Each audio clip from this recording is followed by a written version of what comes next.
সুপ্রিয় শিক্ষার্থীবৃন্দ, আশা করছি তোমরা সবাই ভালো আছো।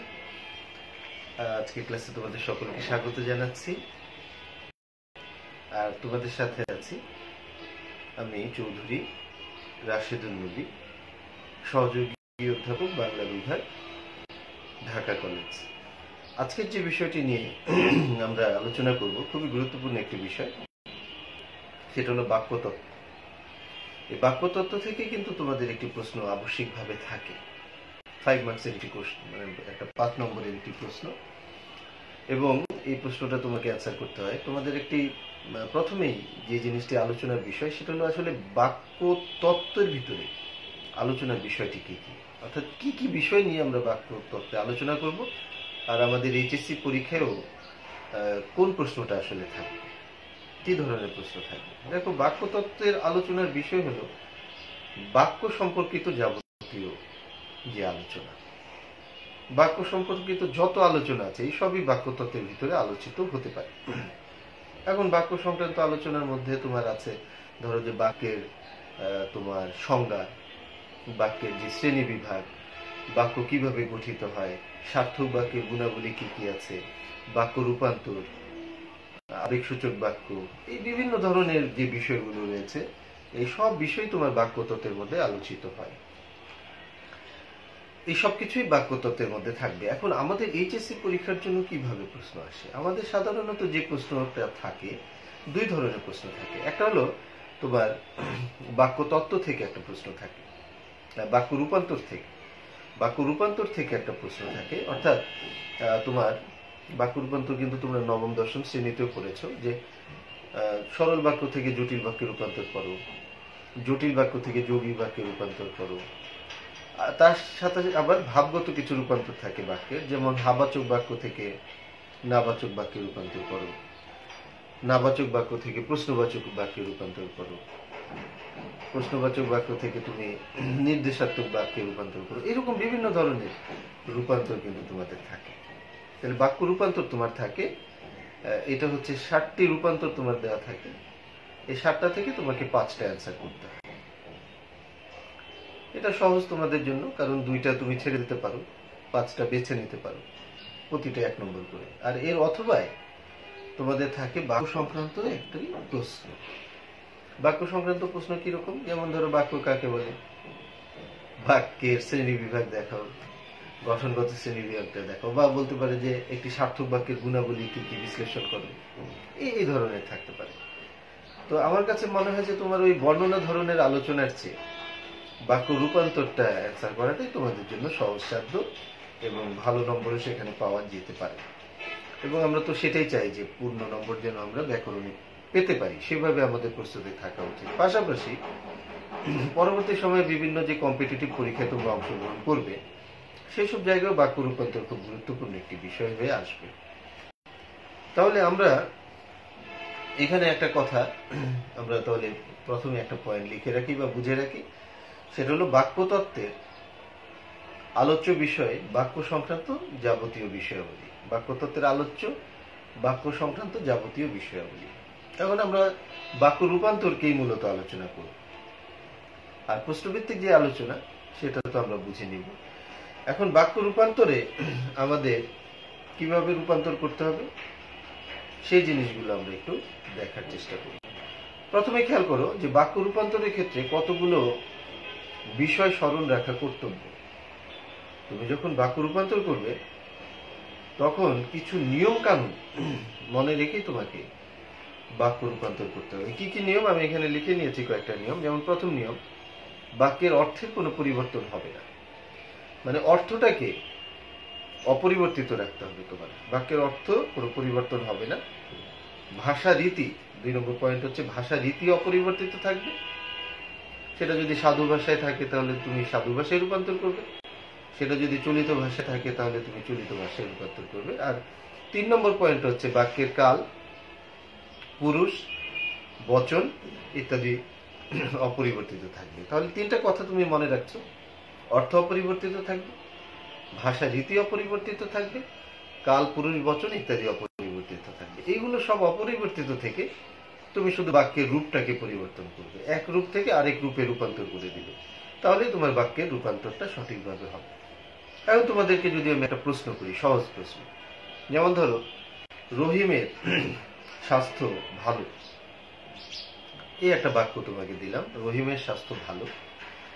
এটা তোমরা জানো যে একটি হাবাচক বাক্য আছে।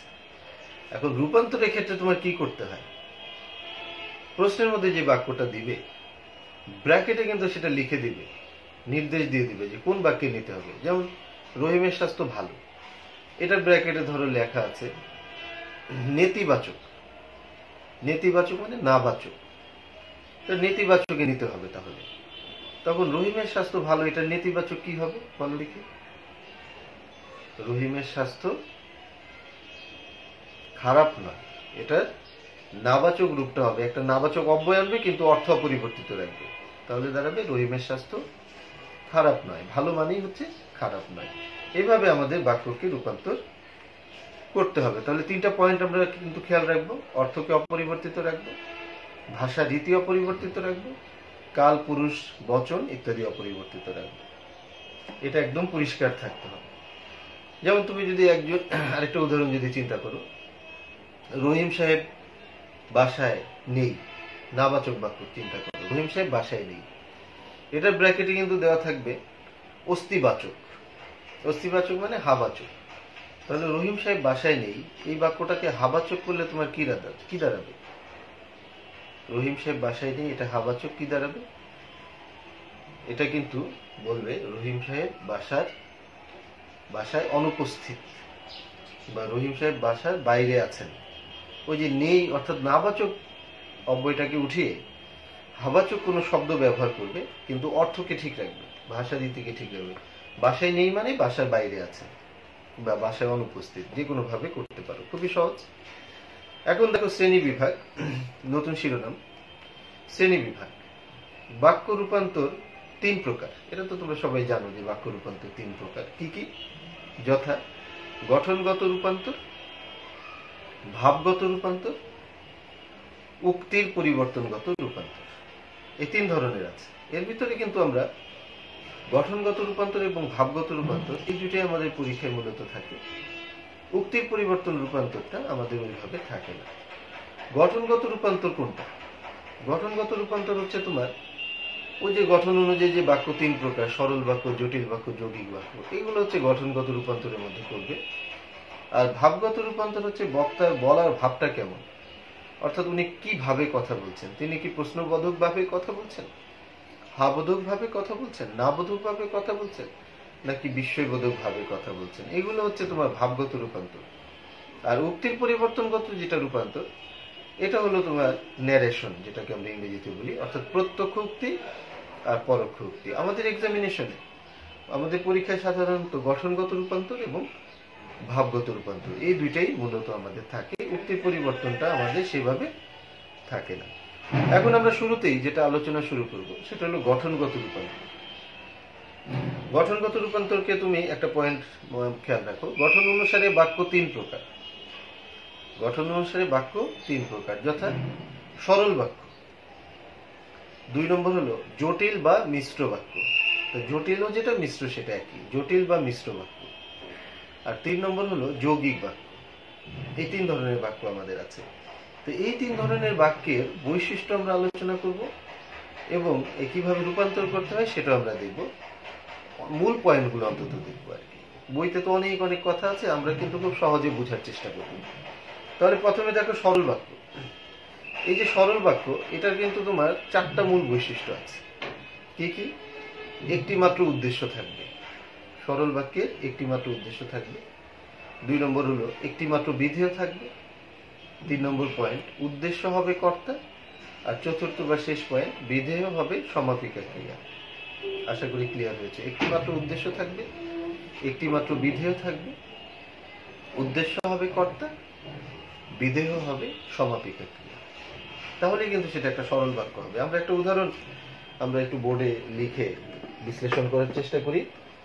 যেমন দেখো একটা সরল বাক্য কিরকম হবে, যেমন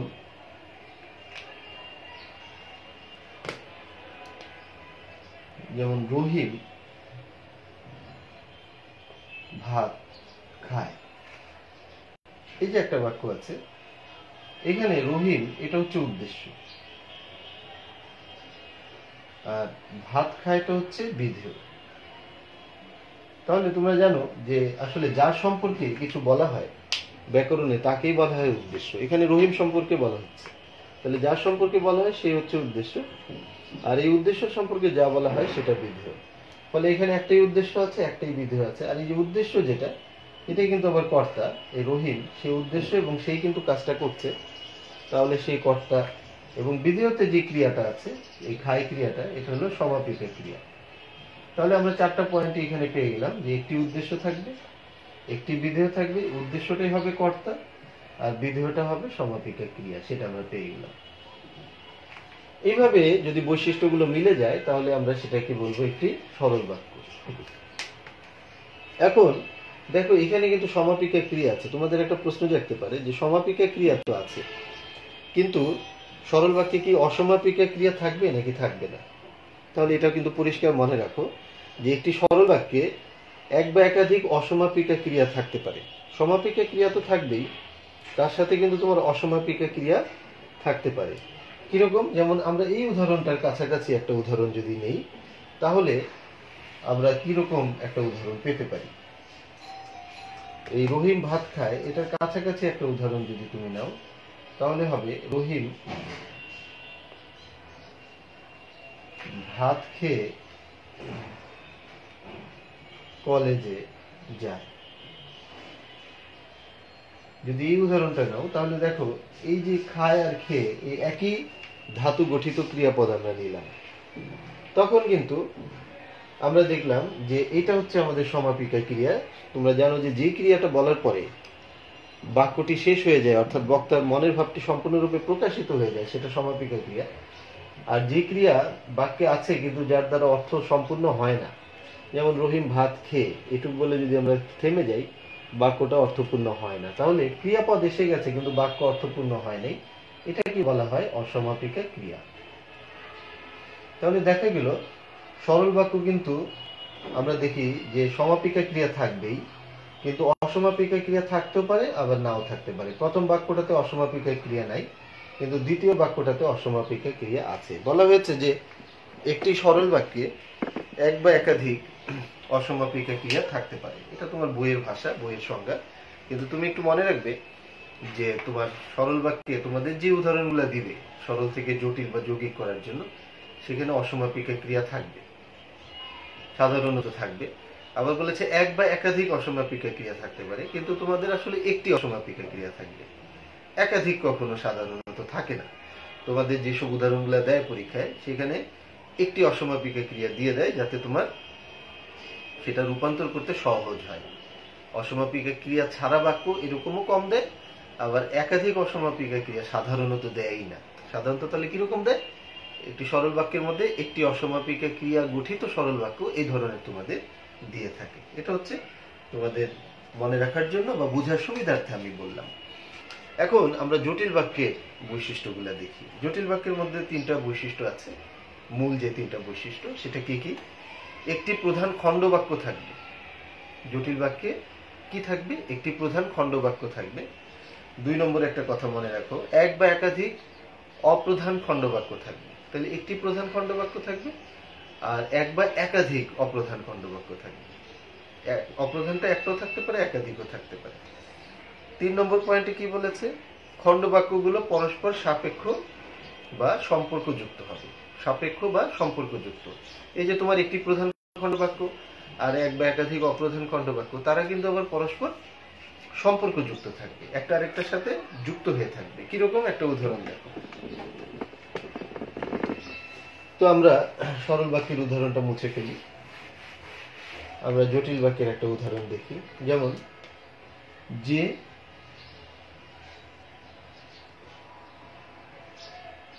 পরিশ্রম করে সে সাফল্য লাভ করে। আচ্ছা, আমার এখানে বোর্ড ছোট তাই নিচে চলে আসলাম, তোমার এক লাইনে হয়ে যাবে লেখাটা।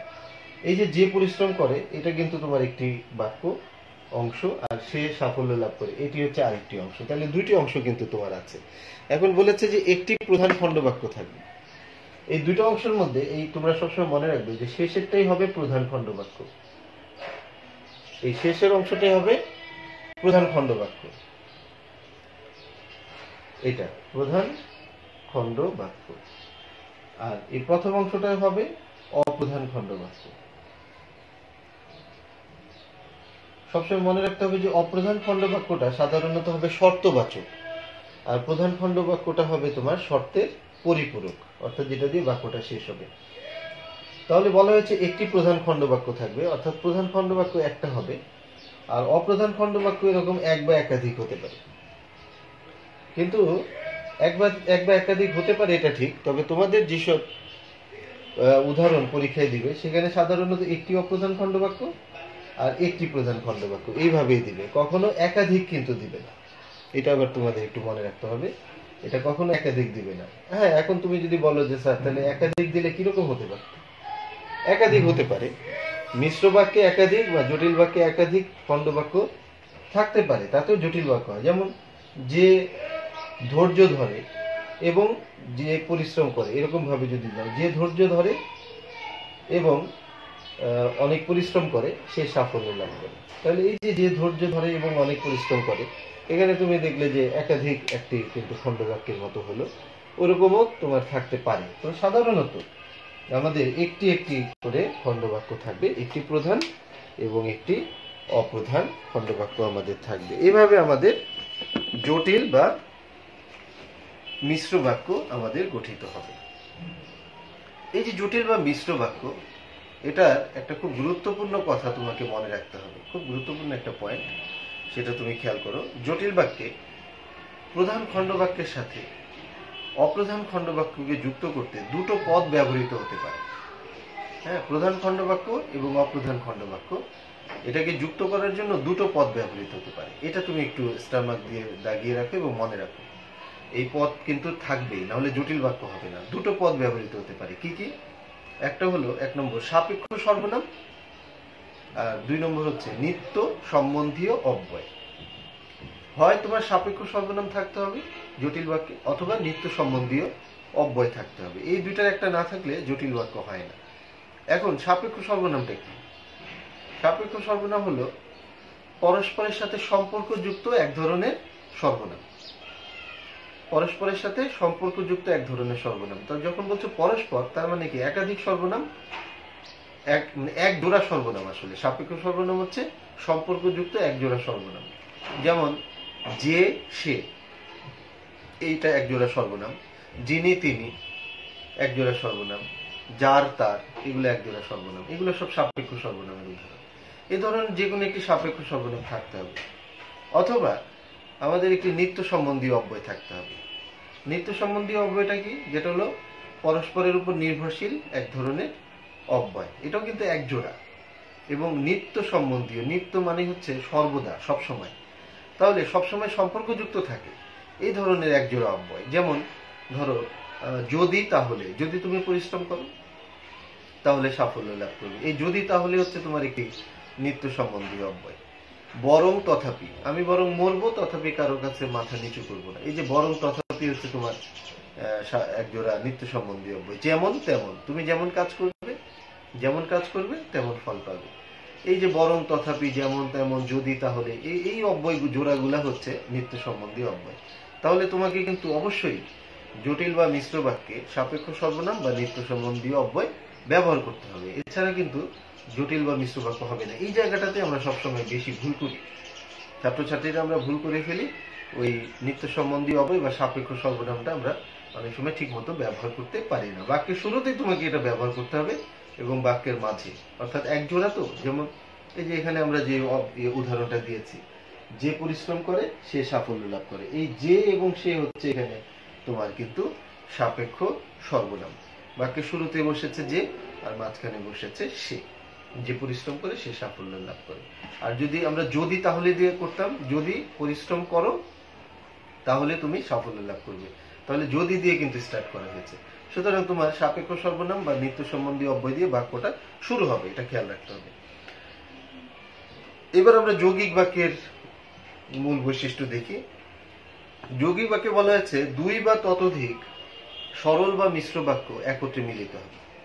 দুইটা সরল বা মিশ্র বাক্য থাকবে বা তার চেয়ে বেশি থাকতে পারে, কিন্তু খেয়াল রাখতে হবে এটা সংজ্ঞা। তবে মূল বিষয় যেটা, সেটা হলো দুইটি সরল বাক্য থাকবে দুই পাশে, ততোধিকও থাকবে না আর মিশ্র বাক্য থাকবে না, কারণ ওগুলো হলে অনেক বেশি কঠিন হয়ে যায়।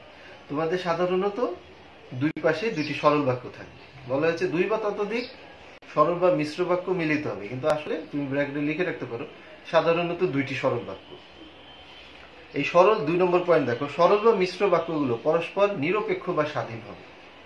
এই যে দুইটি বাক্য থাকবে, অংশ থাকবে, এরা নিরপেক্ষ হবে, অর্থাৎ আলাদাভাবে তারা অর্থ প্রকাশ করতে পারবে। আর 3 নম্বর পয়েন্ট হচ্ছে নিরপেক্ষ বাক্যগুলো এবং, ও, কিন্তু, অথবা, অথচ, তথাপি ইত্যাদি কোন একটি অব্যয় দ্বারা যুক্ত থাকবে। এই নিরপেক্ষ বাক্যগুলো কি হবে? এবং, ও, কিন্তু, অথবা, অথচ, তথাপি এগুলো কোনো একটা অব্যয় দ্বারা যুক্ত থাকবে। এখন আমরা একটা উদাহরণের সাহায্যে এই যৌগিক বাক্যের বৈশিষ্ট্যগুলো বুঝে নিই। যেমন আমি একটা উদাহরণ লিখি, উদয়াস্ত পরিশ্রম করব, মানে সূর্যের উদয় থেকে অস্ত পর্যন্ত পরিশ্রম করব।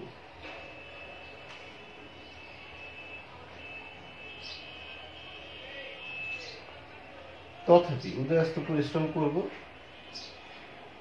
তথাপি অন্যের দ্বারস্থ হব না। এই যে একটা বাক্য আছে, দেখো এটার মধ্যে কিন্তু দুইটি অংশ আছে এবং দুইটি স্বাধীন অংশ আছে। এই উদয়াস্ত পরিশ্রম করব, এটা কিন্তু একটি স্বাধীন অংশ, এটা আলাদাভাবে অর্থ প্রকাশ করছে। এই যে তথাপি, এটা একটা অব্যয়, অন্যের দ্বারস্থ হব না, এটা আলাদা কিন্তু আরেকটি স্বাধীন বাক্য। এখানে কোনো সাবজেক্ট নাই, সাবজেক্টটা উজ্জ আছে। আসলে আমরা যদি একটা আমি ব্যবহার করতাম তাহলে হয়তো আরেকটু সহজ হতো। ঠিক আছে, আমি দিয়ে লিখতে পারো, বোর্ডে আসা উদাহরণ এইভাবে এসেছিল, তা আমরা একটা আমি ব্যবহার করি, এখন ধরি লিখছি, তাহলে সহজ লাগবে। আমি উদয়াস্ত পরিশ্রম করব, এটা যদি কেউ বলে যে আমি উদয়াস্ত পরিশ্রম করব, অর্থাৎ এটা কিন্তু একটা আলাদা বাক্য হয়েছে, সে বুঝাতে চাচ্ছে সে সারাদিন পরিশ্রম করবে। আবার যদি বলে আমি কখনোই অন্যের দ্বারস্থ হব না, এটাও কিন্তু আলাদা একটা বাক্য। তো এইভাবে দুইটি আলাদা বাক্য, দুইটি স্বাধীন বাক্য, এবং মাঝখানে যখন একটি অব্যয় দ্বারা যুক্ত হবে তখন কিন্তু আমরা তাকে বলবো যৌগিক বাক্য। এই যে সরল, জটিল এবং যৌগিক, এই তিনটা বাক্যের রূপ কিন্তু তোমাকে স্পষ্টভাবে একটু চিনে নিতে হবে, যে সরল বাক্যটা কেমন, জটিলটা কেমন, আর যৌগিকটা কেমন। তো বৈশিষ্ট্যগুলো আমি দিলাম। এখন আরো মনে রাখার জন্য আমি একটা কথা তোমাদের একটা জিনিস করাই, সেটা হলো গঠন। একটা গঠন তোমাদের এঁকে দিই রেখচিত্রের মাধ্যমে।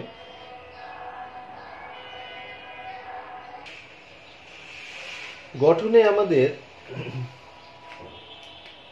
প্রথমে আমরা যদি সরল বাক্যকে দেখি যে কেমন হয়, সরল বাক্যের গঠনটা কিরকম,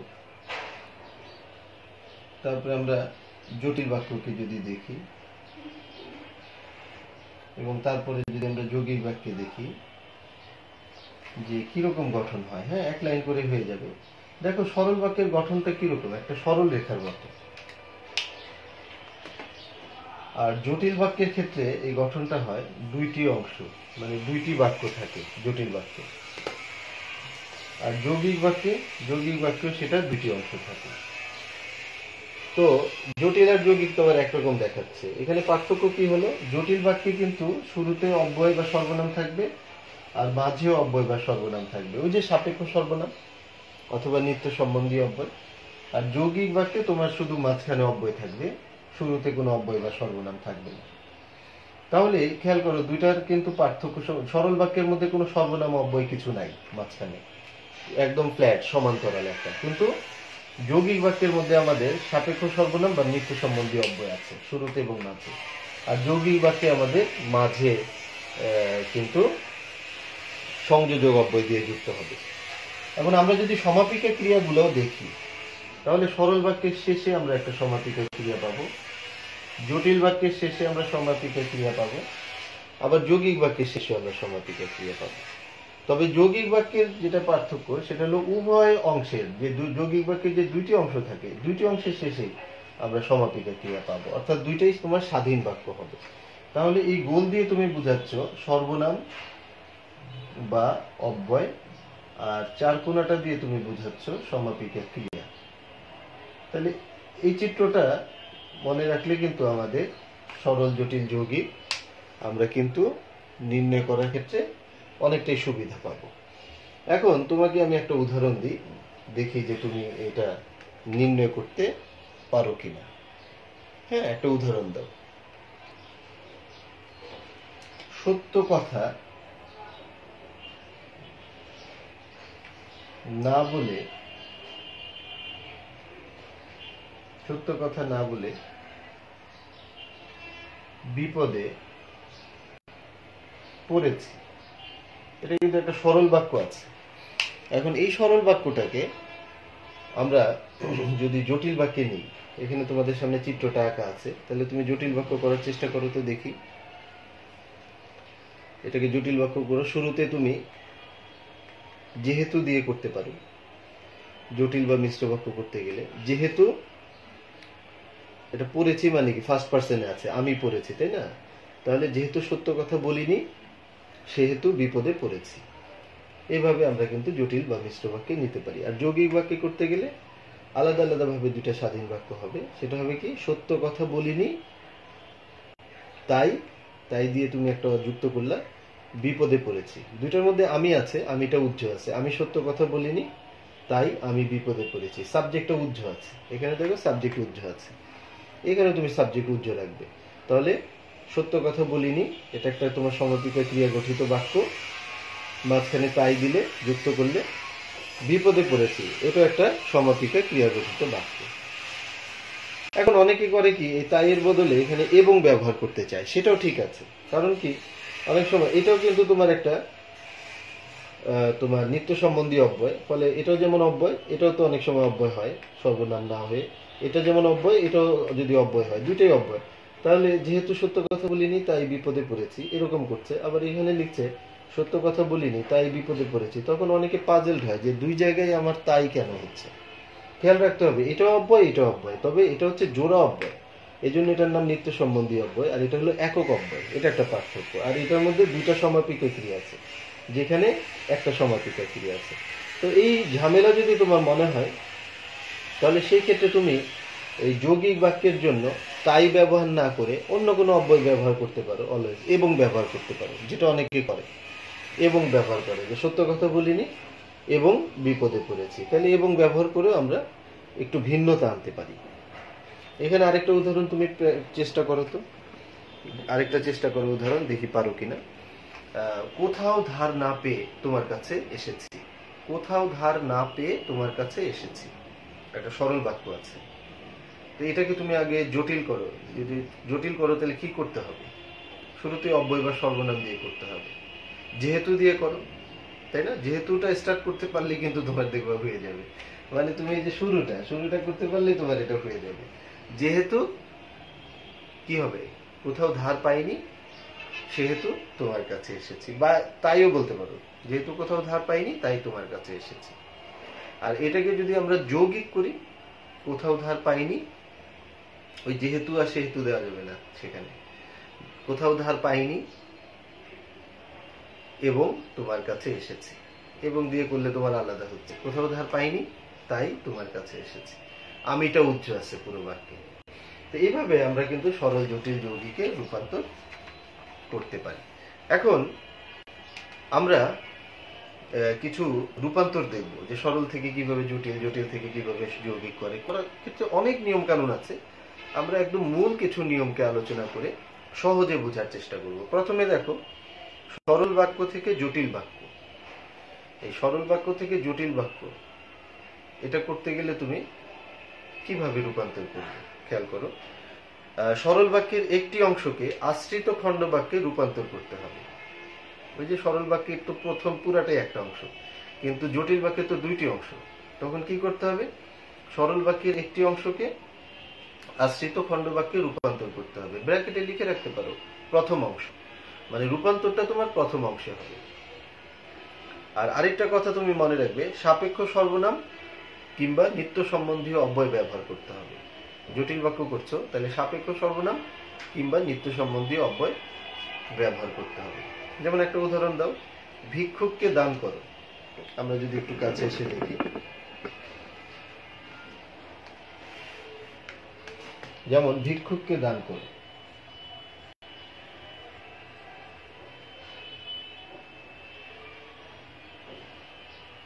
তাহলে এটা একটা সরল বাক্য আছে, দেখো সমান্তরাল, শেষে একটা সমাপিকা ক্রিয়া। কিন্তু যখন তুমি যে জটিল বাক্যে নিয়ে আসবে তখন শুরুতে এবং মাঝখানে তোমার অব্যয় আসতে হবে। ফলে তোমার এই প্রথম অংশটাকে এই অপ্রধান বাক্যে রূপান্তর করতে হবে। তো কি দাঁড়াবে? যে ভিক্ষা চায় তাকে দান করো, যে ভিক্ষা চায় তাকে দান করো, অথবা যে ভিক্ষুক তাকে দান করো। এভাবে তোমার এই সরল বাক্যের প্রথম অংশটাকে একটি আশ্রিত বাক্যে এনে এবং ওই নিত্য সম্বন্ধী অব্যয় অথবা সাপেক্ষ সর্বনাম, যে ভিক্ষা চায় তাকে, সাপেক্ষ সর্বনামটা ব্যবহার করেছো, এভাবে তুমি রূপান্তর করতে পারবে।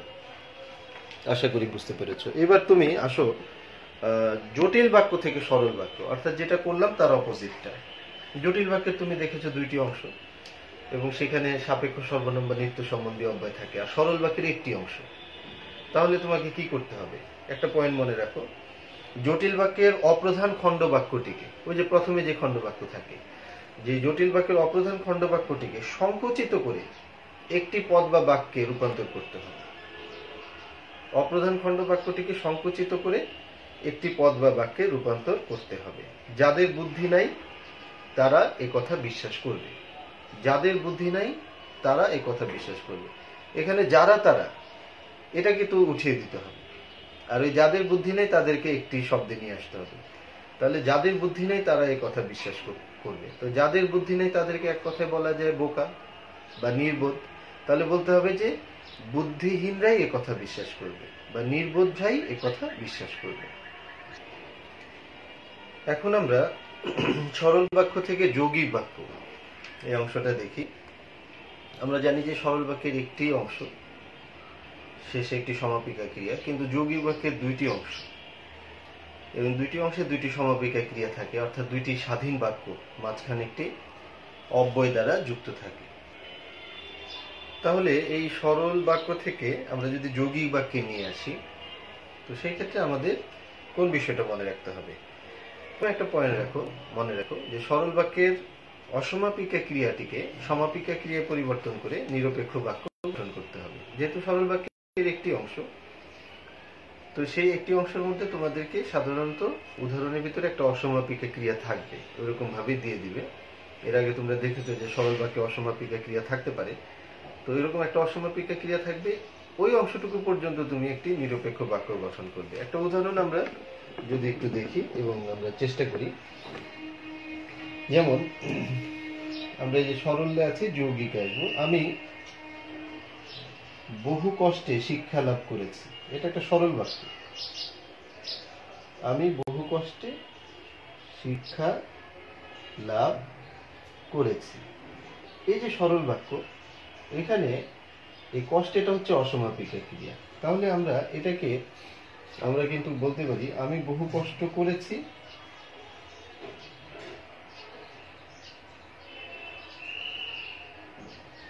আমি বহু কষ্ট করেছি এবং শিক্ষা লাভ করেছি, এবং শিক্ষা লাভ করেছি। তাহলে এই যে শিক্ষা লাভ করা, এটা কিন্তু এই তার কষ্ট করার সাথে এটা রিলেটেড। ফলে আমি বহু কষ্ট করেছি, এটা একটা কিন্তু স্বাধীন বাক্য, আমি শিক্ষা লাভ করেছি, এটা একটা স্বাধীন বাক্য। দেখো এখানে দুইটা স্বাধীন বাক্য এবং দুইটা সমাপিকা ক্রিয়া, এই যে একটা সমাপিকা ক্রিয়া, এই যে একটা সমাপিকা ক্রিয়া, দুইটা সমাপিকা ক্রিয়া, দুইটা স্বাধীন বাক্য, মাঝখানে একটি অব্যয় দ্বারা যুক্ত হয়েছে। ফলে এইভাবে আমরা কিন্তু সরল বাক্য থেকে যৌগিক বাক্যে রূপান্তর করতে পারি। অর্থাৎ একটি বাক্যকে আমরা দুইটি বাক্য, সরল বাক্যের প্রথম অংশ যেটা অসমাপিকা ক্রিয়া পর্যন্ত আছে, সেটাকে আমরা একটি স্বাধীন বাক্যে রূপান্তর করে মাঝখানে একটা অব্যয় বসালেই আমরা যৌগিক বাক্যে নিতে পারি। এভাবে আমরা যদি যৌগিক বাক্য থেকে সরল বাক্যে নিই তাহলে কি হবে? ওই যে যৌগিক বাক্যের দুইটি অংশকে কি করতে হবে, তখন প্রথম স্বাধীন বাক্যটিকে আমাদের সরল বাক্যের ওই অসমাপিকা ক্রিয়াতে রূপান্তর করতে হবে, সমাপিকা ক্রিয়াটাকে উঠিয়ে দিতে হবে, মাঝখানে অব্যয় থাকলে উঠিয়ে দিতে হবে। তো যৌগিক থেকে সরলে বলেছে যৌগিক বাক্যের একটি স্বনির্ভর বাক্যের সমাপিকা ক্রিয়াকে অসমাপিকা ক্রিয়ায় পরিণত করতে হবে। সবসময় মনে রাখবে এই পরিবর্তনগুলো প্রথম বাক্যটিতে হয়। যখন বলছে যে একটি স্বনির্ভর বাক্যের সমাপিকা ক্রিয়াকে অসমাপিকা ক্রিয়ায় পরিণত হবে, কোন অংশটা? ওই প্রথম অংশটা। যেমন একটা উদাহরণ দেখো, লোকটি অশিক্ষিত কিন্তু অভদ্র নয়। তাহলে এখানে লোকটি হয় অশিক্ষিত, হয় ক্রিয়াটা উজ্জ আছে, লোকটি অশিক্ষিত কিন্তু লোকটি অভদ্র নয়। তো লোকটি যেহেতু সাবজেক্ট শুরুতে আছে, আবার দ্বিতীয় বাক্যে আবার লোকটি বলার দরকার নেই, এই জন্য এইভাবে লিখেছে যে লোকটি অশিক্ষিত কিন্তু অভদ্র নয়। তাহলে দুইটি অংশ কিন্তু পরিষ্কার যে লোকটি অশিক্ষিত, এটি একটি বাক্য, মাঝখানে কিন্তু, আর দ্বিতীয় বাক্যটি হচ্ছে লোকটি অভদ্র নয়। এখন এটাকে আমরা যদি সরল বাক্যতে নিয়ে আসি তাহলে দাঁড়াবে কি? ওই মাঝখানে কিন্তুটা তো উঠিয়ে দিতে হবে। আর প্রথম যেই বাক্যটা সেটার সমাপিকা যেটা হয়, হয় ক্রিয়াটা যে উজ্জ আছে ওটাকে অসমাপিকা ক্রিয়াতে নিতে হবে। ফলে দাঁড়াবে কি? লোকটি অশিক্ষিত হলেও অভদ্র নয়, লোকটি অশিক্ষিত হলেও অভদ্র নয়। এভাবে খুব সহজভাবে করা যাবে। যেমন আরেকটা উদাহরণ চেষ্টা করো তো, পড়াশোনা করো। পড়াশোনা করো এটা কিন্তু একটা বাক্য। নতুবা, নতুবা মানে নইলে, নতুবা ভবিষ্যৎ অন্ধকার। তুমি পড়াশোনা করো, নতুবা তোমার ভবিষ্যৎ অন্ধকার। এই তুমি এবং তোমার সাবজেক্টটা উজ্জ আছে, কর্তাটা উজ্জ আছে। পড়াশোনা করো নতুবা ভবিষ্যৎ অন্ধকার। এখন এই নতুবাকে উঠিয়ে দিতে হবে অব্যয়টাকে, আর পড়াশোনা করো, করো ক্রিয়াটাকে অসমাপিকা ক্রিয়া নিতে হবে। তো কি দাঁড়াবে? পড়াশোনা না করলে ভবিষ্যৎ অন্ধকার। এভাবে তোমাকে এক বাক্যে নিয়ে আসতে হবে। আমরা চলে আসব যৌগিক বাক্য থেকে জটিল বাক্য। আমরা শেষের দিকে এসে গেছি। তো যৌগিক বাক্য থেকে জটিল বাক্য, দেখো যখনই বলবে যৌগিক বাক্য, তোমার মনে রাখতে হবে যৌগিক বাক্যে তো দুইটি স্বাধীন অংশ থাকে, দুইটি স্বাধীন বাক্য থাকে, মাঝখানে অব্যয় থাকে। আর জটিল বাক্য যে আমার পেছনে আছে, শুরুতে অব্যয় বা সর্বনাম এবং সেটা মাঝেও অব্যয় বা সর্বনাম, অর্থাৎ একটা আরেকটার উপর নির্ভরশীল। ফলে স্বাধীন বাক্যকে একটা অংশকে অপ্রধান খণ্ড বাক্যতে নিতে হবে। আর স্বাধীন যে দুটি বাক্যের মধ্যে প্রথমটাতে এই পরিবর্তন হবে, সবসময় প্রথমটাতে পরিবর্তন হয়। তাহলে কি বলেছে? যৌগিক বাক্যের নিরপেক্ষ খণ্ড বাক্যগুলোর মধ্যে একটি বাক্যকে অপ্রধান খণ্ড বাক্যে রূপান্তর করতে হবে। কোনটিকে? প্রথমটিকে। একটি খণ্ড বাক্যকে অপ্রধান খণ্ড বাক্যে রূপান্তর করতে হবে। তো সেটা প্রথমটিকে। আর কি ব্যবহার করতে হবে? সাপেক্ষ সর্বনাম অথবা নিত্য সম্বন্ধী অব্যয় ব্যবহার করতে হবে। যেমন একটা উদাহরণ দেখো, উদাহরণটা আমরা একটু লিখে করি। দোষ স্বীকার করো, যৌগিক থেকে জটিলে যাচ্ছি। দোষ স্বীকার করো, একটু ভিন্ন ভাবে করবো আমরা। তোমাকে শাস্তি দেব না। দেখো এটা কিন্তু যৌগিক বাক্য, তোমাকে শাস্তি দেব না। তাহলে এই যে দোষ স্বীকার করো, এটা একটা স্বাধীন বাক্য যেটা একটা সমাপিকা ক্রিয়া আছে। তোমাকে শাস্তি দেব না, এটা একটা স্বাধীন বাক্য যেটা একটা সমাপিকা ক্রিয়া আছে। এখানে মাঝখানে আমরা কমা দিয়ে ব্যবহার করলাম, কোনো অব্যয় দিলাম না। অব্যয় কিন্তু থাকে, তবে আমরা অব্যয় দিলাম না। এটা দ্বারা আমরা বুঝাতে চাইলাম যে কখনো কখনো অব্যয় ছাড়াও কিন্তু যৌগিক বাক্য হতে পারে, এটা মনে রাখতে হবে। এরকম খুব কম থাকে, সাধারণত অব্যয় দেওয়া থাকে, তবে অব্যয় ছাড়াও যৌগিক বাক্য হতে পারে যদি দুই পাশে দুইটি স্বাধীন বাক্য থাকে, দুইটি সমাপিকা ক্রিয়া গঠিত, তাহলে যৌগিক বাক্য হতে পারে। দোষ স্বীকার করো, তোমাকে শাস্তি দেব না, এটাকে যদি তুমি জটিলে আনো তাহলে শুরুতে তোমাকে সর্বনাম অথবা অব্যয় কিন্তু ভাবতে হবে। তাহলে কি দাঁড়াবে? যদি দিয়ে করো, যদি দোষ স্বীকার করো তাহলে তোমাকে শাস্তি দেব না। জটিল যখন করবে যদি, তাহলে দিয়ে তুমি অ্যাডজাস্ট করতে পারছো। যদি দোষ স্বীকার করো তাহলে তোমাকে শাস্তি দেব না।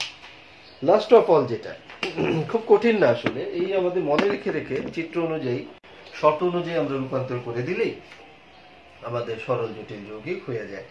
সব শেষে যেটা, সেটা হলো জটিল থেকে যৌগিক, অর্থাৎ যেটা আমরা এইমাত্র করলাম তার অপোজিটটা। জটিল বাক্য তুমি জানো যে জটিল বাক্যে কি থাকে? জটিল বাক্যে থাকে হলো তোমার দুইটি অংশ, হ্যাঁ, একটি অপ্রধান খণ্ড বাক্য আর একটি প্রধান খণ্ড বাক্য। আর সেখান থেকে তুমি জটিল থেকে যৌগিকে নিবে, তো যৌগিকে থাকবে তোমার দুইটি স্বাধীন খণ্ড বাক্য, তাই না? তো জটিলে তোমার নিত্য সম্বন্ধী অব্যয় বা সাপেক্ষ সর্বনাম থাকবে, সেটাকে উঠিয়ে দিয়ে তোমার যৌগিকে তোমার একটি সর্বনাম, একটি অব্যয়কে রাখতে হবে, সংযোজক অব্যয় বাক্যের মাঝখানে। তাহলে জটিল থেকে যৌগিক বলা হয়েছে, জটিল বাক্যের অন্তর্গত খণ্ড বাক্যগুলোকে এক একটি স্বাধীন বাক্যে রূপান্তর করতে হবে। আর স্বাধীন বাক্যে রূপান্তর করতে গেলে কি করতে হয়? সমাপিকা ক্রিয়া আনতে হবে। যেমন যদিও সে দরিদ্র তথাপি সে চরিত্রবান। যদিও সে দরিদ্র তথাপি সে চরিত্রবান। এই যদিও তথাপি, এই যে তোমার নিত্য সম্বন্ধী অব্যয়, এটা তো উঠিয়ে দিতে হবে তোমার যৌগিক বাক্যে। তাহলে যদিও সে দরিদ্র তথাপি সে চরিত্রবান, এটাকে তুমি যদি যৌগিক বাক্য করো তাহলে দাঁড়াবে সে দরিদ্র কিন্তু সে চরিত্রবান। এই সে দুইবার বলা দরকার নেই, একবার বললেই হবে, যেহেতু সাবজেক্ট একটাই। তাহলে কি দাঁড়াবে? সে দরিদ্র কিন্তু চরিত্রবান। তাহলে দেখো এখানে সে দরিদ্র, এটা একটা বাক্য, কিন্তু মাঝখানে অব্যয় দিয়েছ, সে চরিত্রবান, এটা একটা বাক্য। দুইটা বাক্যের মধ্যে ক্রিয়াপদ আছে, হয় ক্রিয়াপদটা আছে, কিন্তু হয় ক্রিয়াপদটা দুইটা বাক্যের মধ্যে উহ্য আছে। সে হয় দরিদ্র, সে হয় চরিত্রবান, উহ্য আছে। তাহলে উহ্য থাকলে উহ্য থাকবে, উহ্য থাকতে পারে, কোনো অসুবিধা নেই। তখন আমরা এটাকে করলাম কি, যদিও সে দরিদ্র তবুও সে চরিত্রবান, এটাকে আমরা বললাম সে দরিদ্র কিন্তু চরিত্রবান।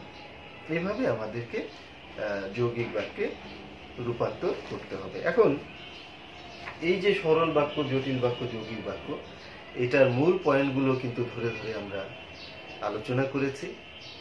বাক্য রূপান্তরের প্রাথমিক বিষয়গুলো আমরা যেমন দেখেছি, বাক্য রূপান্তর কিভাবে করতে হবে আমরা যেমন সেটা দেখেছি, এবং আমরা সরল থেকে জটিল, জটিল থেকে যৌগিক, এগুলো আমরা দেখার চেষ্টা করেছি। অর্থাৎ গঠনগত রূপান্তরটা আমরা দেখার চেষ্টা করেছি। একটা রেখচিত্র আমরা এঁকেছি, এবং সেই রেখচিত্রটা মনে রেখে সহজে আমরা এই রূপান্তরগুলো করতে পারবো বলে আমরা আশা করি। তো এটা থেকে আমাদের 5 নম্বর থাকবে। প্রত্যেকজন স্টুডেন্ট, ছাত্রছাত্রী যারা আছো, সকলকেই কিন্তু এখানে পূর্ণ নম্বরটা তোমাকে পেতে হবে, এবং আবশ্যিকভাবে এই প্রশ্নটা তোমাদের থাকবে পরীক্ষায়, আবার পরবর্তী সময় বিভিন্ন কম্পিটিটিভ পরীক্ষায় থাকবে। ফলে এইগুলো যেন আমাদের, এই অংশটুকু যেন ভুল না হয়। খুবই সহজ অংশ, আমরা খুবই আরো সহজভাবে ব্যাখ্যা করার চেষ্টা করলাম, শেখার চেষ্টা করলাম। আশা করি তুমি এটা বুঝতে পেরেছো। আগামী দিন আমরা এর পরের অংশ, অর্থাৎ এই যে আমাদের বাক্য রূপান্তরের, আমরা গঠনগত রূপান্তর পর্যন্ত আজকে শেষ করলাম, কিন্তু এরপরে ভাবগত রূপান্তর বা উক্তি পরিবর্তনগত রূপান্তর, এই বিষয়গুলো আমরা আগামী ক্লাসে দেখব, এবং সেখানে আমরা এটা শেষ করে নিব। তাহলে আজকের ক্লাস আশা করি তোমরা ভালো এনজয় করেছো, তোমাদের কাছে ভালো লেগেছে, বুঝতে তোমাদের কোনো অসুবিধা হয়নি। তারপরেও তোমরা ভিডিওটা রইলো তোমাদের কাছে, একাধিকবার দেখার সুযোগ আছে, তো তোমরা সেভাবে দেখবে গুরুত্বপূর্ণ জায়গাগুলো, যেটুকু অন্তত মনে করছো। কারণ লিখে নেওয়াটা অনেকে কষ্ট লাগে, কিন্তু লিখে নেওয়া কষ্টের ফল মধুর হয়। হ্যাঁ, একটু লিখে নিলে, একটু ভালো করে মনোযোগ দিলে পরে কিন্তু এটা বুঝতেও তোমার সুবিধা হয়। অন্তত যতটুকু তোমরা মনে করছো যে একটু আমার লিখে নিলে ভালো হয়, বইতে নাই বিষয়গুলো, এটা একটা বিশ্লেষণ করে দিয়েছে, সেটুকু তুমি একটু তোমার খাতায় তুলে রাখো। নিজে কিছু উদাহরণ তুমি প্র্যাকটিস করার চেষ্টা করো, কিছু সরল বাক্যকে জটিল বাক্য করো, জটিল বাক্যকে যৌগিক বাক্য করো, যৌগিক বাক্য